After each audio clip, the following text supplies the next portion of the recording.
मुर्दाबाद मुर्दाबाद मुर्दाबाद मुर्दाबाद। अरे शर्म नहीं तो दूर करो।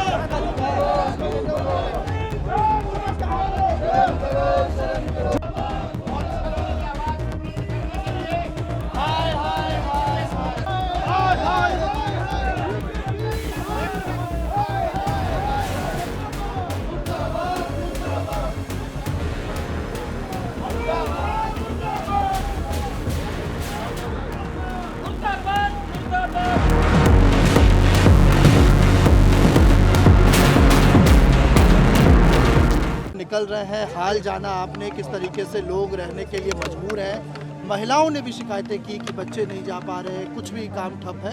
क्या कहेंगे, किस तरीके से स्थितियां यहाँ पर बनी हैं? अगर किसी को जीते जाते नरक के दर्शन करने तो वो यहाँ किराड़ी की शर्मा कॉलोनी में आके देख सकता है। नरक के से भी बदतर हालात आज पिछले 10 महीने से लगभग ये 150 गलियाँ भुगत रही हैं। और कहने के लिए आज ये कॉलोनी पक्की है, ये ऑथराइज्ड है, यहाँ पर सीवर डले हैं, यहाँ पर पानी की व्यवस्था की गई है, लेकिन सच्चाई उसके बिल्कुल विपरीत है।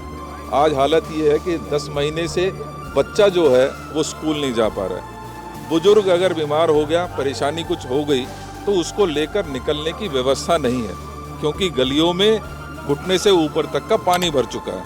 आज हालात ये हैं, क्योंकि जब अभी हम लोगों से मुलाकात की है, बात की है, तो ये पता भी चला कि बहुत सारे लोग इस प्रताड़ना से बचने के लिए या तो पलायन कर गए हैं, और जिसके अंदर सामर्थ्य नहीं था वो कम से कम अपना नीचे का फ्लोर, क्योंकि नीचे के फ्लोर में लगभग घुटने तक पानी आ चुका है, लोग अपने फर्नीचर को, अपनी किचन को, अपने सामान को नीचे ही छोड़कर ऊपर शिफ्ट हो गए हैं। उनको मजबूरन शिफ्ट होना पड़ा है, लेकिन लगातार बीमार भी हो रहे हैं। बीमारी की व्यवस्था के लिए कोई यहाँ पर लेने देने वाला नहीं है। बिना प्लानिंग के इस सारी जो समस्या का जड़ है बेसिकली वो ये है कि बिना प्लानिंग के यहाँ जहाँ पे पानी की निकासी इन लोगों ने ओपन में छोड़ रखी थी, उस निकासी के जगह में पिछले 8-10 महीने से लगातार भरत किया जा रहा है। और भरत भी किस चीज़ से किया जा रहा है?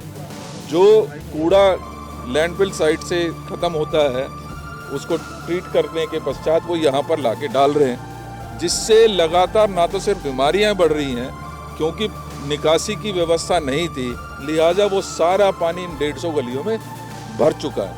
आज बुजुर्ग हों, नौजवान हों, चाहे महिलाएं हों, सभी पूरी तरीके से परेशानियां को झेल रही हैं। ऐसे में ज़रूरत तो ये थी कि सरकार को इसका कॉग्निजेंस लेना चाहिए था, इसका संज्ञान लेना चाहिए था और समस्या के समाधान के लिए प्रयास करने थे। कहने के लिए कुछ पंप्स जो हैं यहाँ पर लगाए गए हैं, लेकिन पंप्स सफिशिएंट नहीं है। पंप्स कोई समस्या का समाधान नहीं है। जब तक कि इनके परमानेंट निकासी की कोई व्यवस्था नहीं कर दी जाती, तब तक ये समस्या इसी प्रकार से मुझे लगता है बनी रहेगी। ऐसे में जब दिल्ली जैसे जो एक देश की राजधानी है, अगर वहाँ पर ये हालात हैं, मुख्यमंत्री जी पिछले 1 साल से बड़ी बड़ी घोषणाएं तो कर रही हैं, लेकिन क्या कभी मुख्यमंत्री जी ने यहाँ किराड़ी में आने की सोची? उनको यहाँ पर विजिट करनी चाहिए, इनकी समस्याओं का समाधान इनकी देखनी चाहिए और उसके पश्चात उस समस्या का समाधान करना चाहिए। लेकिन यहाँ के विधायक हैं वो आम आदमी पार्टी से हैं, वो भी अपनी राजनीति की बीजेपी नहीं कर रही, बीजेपी वाले कहते थे आम आदमी पार्टी नहीं कर रहा। लेकिन कहीं ना कहीं इस सारे प्रकरण में सरकार की नाकामियां साफ तौर से नज़र आती हैं, क्योंकि मल्टीपल एजेंसीज काम कर रही हैं। डीडीए की लैंड थी जहाँ पर पानी पड़ता था, कॉरपोरेशन जो है वहाँ से उठा के यहाँ पर मलबा डाला जा रहा है। आज गलियों की हालत आप देख ही सकते हैं क्या हालत हो गई है। तो ये दिल्ली जैसी जगह में जब होता है तो दुख और भी जाता है। एक तरफ मोदी जी कहते हैं कि हमारी जो सरकार है वो विश्व में अपना नाम कमा रही है, लेकिन हालत ये है कि दिल्ली जो देश की राजधानी है वहाँ की हालत ही है। आगे क्या कुछ करेगी, क्या रहेगा पार्टी का स्टैंड, किस तरीके से अप्रोच करेगी? देखिए, पार्टी पिछले 10 महीने से ही हमारे यहाँ से सुरेंद्र कुमार जी डिस्ट्रिक्ट के अध्यक्ष हैं, हमारे राजेश जी यहाँ से काउंसलर हैं और चुनाव लड़े हैं, हमारे निगम के चुनाव लड़े हुए साथी लगातार इस बात को उठा रहे, लगातार धरने और प्रदर्शन भी किए गए हैं। भाई सुरेंद्र जी के ये नेतृत्व में शुरुआत में ही, जिस समय ये समस्या की शुरुआत हुई, उसी समय बड़े धरने भी किए गए, उनके खिलाफ पुलिस के केस तक भी लगे, लेकिन इस सरकार के कानों पर किसी प्रकार की जूं नहीं रेंग रही है। हम ऑपोजिशन के नाते इस बात को कहते हैं कि हम इस बात को लगातार उठाते रहेंगे।